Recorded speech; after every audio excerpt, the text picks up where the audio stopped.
Olá a todos! Hoje iremos apresentar o trabalho da disciplina de Mastozoologia. Eu sou Ana Luísa e, juntamente com Guilherme Lisbene, Arthur Mafra e Ariane Cristina, iremos falar um pouco sobre a família Canidae. Neste trabalho, iremos abordar a origem, a filogenia, a evolução das características, a ecologia e a conservação dos canídeos. Bom, para começar, vamos falar da origem. No final do Eoceno, há 40 milhões de anos atrás, o primeiro canídeo verdadeiro, Prohesperocion wilsoni, surgiu no sudoeste do Texas. Provavelmente, ele não diferia dos outros miacídeos ancestrais no seu modo de vida na floresta, mas ele possuía características inconfundíveis de ser um canídeo verdadeiro, pois ele possuía uma bula inflada e ossificada cobrindo a região do ouvido e características dentárias sutis, como a perda dos terceiros molares superiores e inferiores. Provavelmente, ele tinha membros ligeiramente mais longos do que os seus antecessores, bem como dedos paralelos e compactos, que diferiam marcadamente dos ossos. Seu descendente imediato era o Hesperocion, e a família dos canídeos foi dividida em 3 subfamílias: a Hesperocionidae, Borophaginae e Caninae. Cerca de 9 a 10 milhões de anos atrás, durante o Mioceno superior, os gêneros Canis, Urocion e Vulpes começaram sua expansão a partir do sudoeste da América do Norte, onde os caninos começaram a se diversificar. O sucesso desses canídeos está ligado ao aparecimento de caninos inferiores, permitindo-lhes mastigar e rasgar a carne. Cerca de 8 milhões de anos atrás, a ponte terrestre beríngia permitiu que membros do gênero Elcion chegassem à Ásia e depois à Europa. Durante o Plioceno, cerca de 4 a 5 milhões de anos atrás, Canis lepophagus apareceu na América do Norte. Essa espécie era pequena, inclusive alguns espécimes pareciam coiotes e outros lobos. Canis latrans, o coiote, pode ser descendente de Canis lepophagus. A formação do Istmo do Panamá, há cerca de 3 milhões de anos, ligando as duas Américas, permitiu que os Caninae chegassem à América do Sul, onde se diversificaram. No entanto, o ancestral comum mais recente dos canídeos da América do Sul viveu na América do Norte há 4 milhões de anos, e é provável que tenha havido mais de uma passagem pelo Istmo. Uma das linhagens resultantes dessa migração inclui a raposa cinza, Urocion cinerel argenteus, e também Canis gyrus, que agora está extinta. Outra linha é composta por espécies endêmicas da América do Sul, como Chrysocium brachyurus, o lobo-guará, Atelocynus microtes, o cachorro do mato de orelhas curtas, Speotus venaticus, o cachorro vinagre, Cerdocium tos, o cachorro do mato, e Licalopex sp, que são as raposas americanas. A filogenia desse grupo foi estabelecida por meio de estudos moleculares. Durante o Pleistoceno, a linha do lobo norte-americano apareceu com Canis eduardi, claramente identificado como lobo, e Canis rufus, um provável descendente de Canis eduardi. Cerca de 800 mil anos atrás, Canis armbrusteri apareceu na América do Norte. Este grande lobo esteve presente em toda a América do Norte e Central, antes de ser suplantado por seu descendente, Canis gyrus, que chegou à América do Sul no final do Pleistoceno. Então, 300 mil anos atrás, várias subespécies do lobo cinzento, Canis lupus, apareceram na Europa e no norte da Ásia. O lobo cinzento colonizou a América do Norte ao cruzar a ponte beríndia. havia pelo menos 3 passagens diferentes, cada uma realizada por pelo menos um clado de lobo cinza eurasiano. O estudo do DNA mitocondrial mostra que atualmente existem pelo menos 4 linhagens de Canis lupus.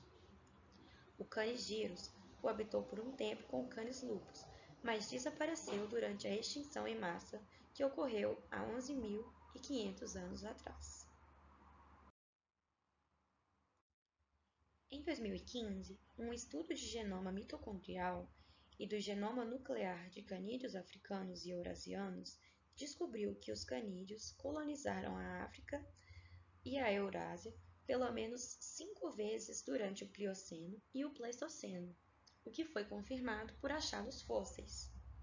Isso sugere que a diversidade de canídeos africanos é resultado de ondas de imigração de canídeos eurasianos, provavelmente por ocasião das mudanças climáticas entre clima árido e clima úmido do Plioceno e do Pleistoceno. Depois de comparar os chacais dourados africanos e euroasiáticos, o estudo concluiu que os espécimes africanos pertencem a uma linhagem monofilética distinta que deve ser reconhecida como uma espécie por direito próprio, Canis anthus, o lobo dourado. De acordo com um estudo filogenético realizado com sequência de DNA nuclear, o chacal dourado da Eurásia, Canis aureus, separou-se da linhagem do lobo e do coiote há 1,9 milhões de anos, enquanto o lobo dourado se separou há 1,3 milhões de anos atrás. As sequências do genoma mitocondrial indicam que o lobo abissíneo, o Canis simensis, divergiu da linhagem de lobo e coiote pouco antes. Filogenia da família Canidae. A família Canidae é considerada a família vivente de caniforme mais basal. Sendo assim, é considerado o grupo irmão de todos os outros caniformes viventes, grupo que consiste de uma infraordem chamada de Arctoidea. Existem 3 subfamílias de Canidae, sendo que Hesperocinidae e Borophagidae estão extintas, e a única família vivente é dos Caninae. Dentro de Caninae existem 3 grandes grupos: o das raposas, Vulpinae, o dos lobos, cães e coiotes e chacais, Canine, e o dos canídeos sul-americanos, Cerdocionina.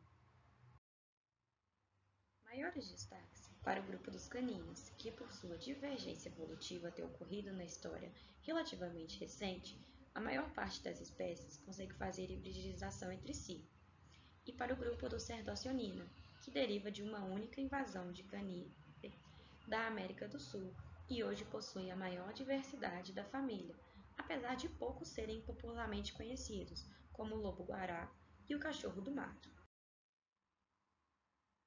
Através do uso conjunto de filogenias morfológicas e monofiléticas, hoje o consenso mais geral é de que os 3 grupos seriam monofiléticos, como a gente irá mostrar nas figuras. As análises filogenéticas moleculares e morfológicas são combinadas nas análises para obter resultados mais acurados. Nas análises separadas, é possível observar que grupos distintos são recuperados como para ou monofiléticos. A análise morfológica encontra Canine e Cerdocionina como monofiléticos, mas Vulpine como parafilético. Já a análise molecular encontra Canine e Vulpine como monofiléticos, mas Cerdocionina se separa em pelo menos 2 agrupamentos parafiléticos. A análise combinada de 2004 recupera a maioria destes grupos e apenas Vulpine permanece como parafilético. Mas outras análises da mesma época rapidamente recuperam Vulpine também como monofilético. Biogeografia e evolução das características.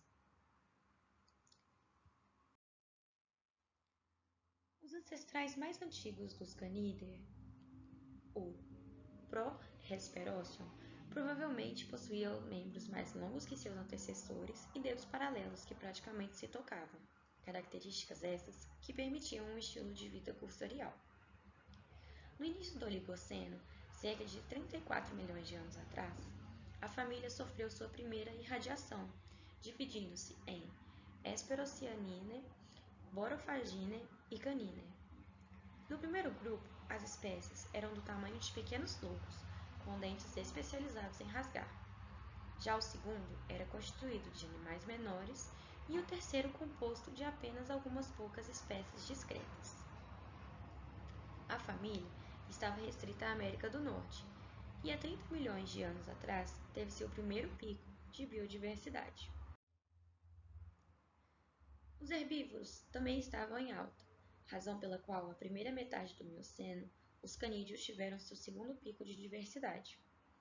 Porém, a família Hesperocyaninae estava à beira da extinção, enquanto que a Borophaginae multiplicava.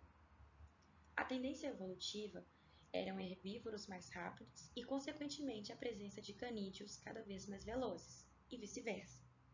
Porém, mesmo com o aumento da velocidade, os canídeos enfrentavam competições com outros grupos, como os felídeos, favorecendo espécies de borofagíneos da época que tinham a capacidade de quebrar e consumir ossos. Já no final do Mioceno, que contava cada vez mais com mudanças evidentes na paisagem devido às mudanças climáticas, como a perda de florestas dando lugar a pastagens abertas, a subfamília Caninae conseguiu se destacar. Eles possuíam membros delgados e alongados, além de dedões dianteiros e traseiros não funcionais, características não encontradas nas outras subfamílias, o que era mais vantajoso no estilo de vida cursorial da paisagem aberta. Com o resfriamento dos polos e diminuição do nível do mar, há 7 milhões de anos atrás, a subfamília Caninae pôde se dispersar para a Eurásia e África através do surgimento do Estreito de Bering. Em seguida, há 3 milhões de anos, durante o Plioceno, o soerguimento do Istmo do Panamá permitiu a irradiação para a América do Sul. Desta forma, o fluxo intercontinental levou a um terceiro pico de diversidade entre os canídeos que passaram a ter contato com novos recursos e ambientes, levando a uma grande radiação adaptativa no grupo. Ecologia e a conservação dos canídeos. Os canídeos são um grupo ecologicamente muito bem-sucedidos da ordem carnívora, que estiveram sempre bem adaptados ao ambiente em que vivem em toda a sua história evolutiva, ocupando uma posição de destaque na cadeia alimentar. Estes animais possuem uma ampla distribuição, são abundantes e representados por muitas espécies, desempenhando um papel importante no equilíbrio dos ecossistemas, pois controlam populações de presas e predadores. O sucesso adaptativo dessas espécies em geral está relacionado à capacidade que eles possuem de perseguir, matar e se alimentar de outros animais, tendo estruturas em sua morfologia que os permitem com facilidade se deslocar por seu habitat e caçar seu alimento. As principais estruturas que os permite ocupar esse espaço são a presença de um aparelho carniceiro que é formado por um conjunto de dentes chamado par carnassial. Estes dentes possuem um formato parecido com uma lâmina que, quando a mandíbula é fechada, fazem um movimento semelhante a uma tesoura, sendo muito eficientes para que a presa seja morta e consumida. Além disso, eles possuem estruturas que os permitem ter um porte físico muito bem adaptado à caça, como um corpo flexível, os membros alongados e um andar cursorial digitígrado que os permitem perseguir presas em ambientes abertos.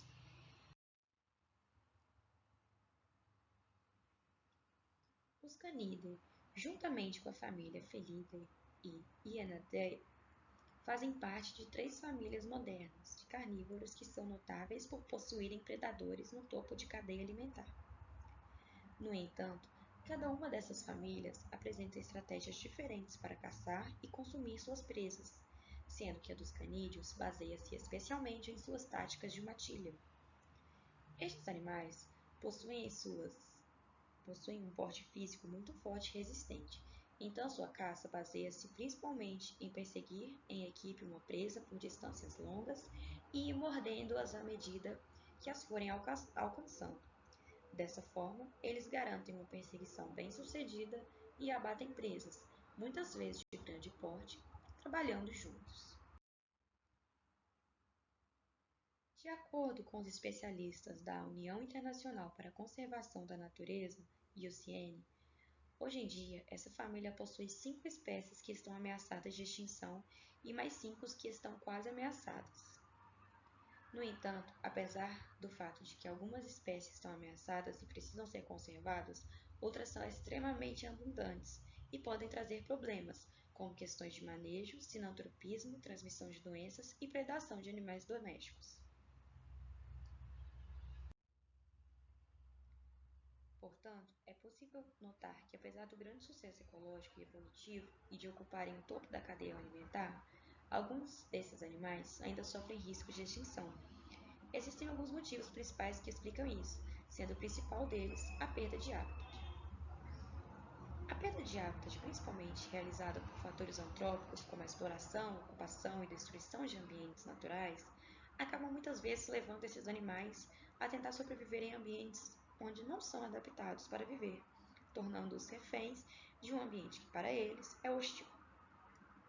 Além disso, o fator humano em um destes habitats muitas vezes acaba gerando também a diminuição de outros mamíferos, que seriam alimento para os canídeos, tornando também um fator que contribui para sua redução.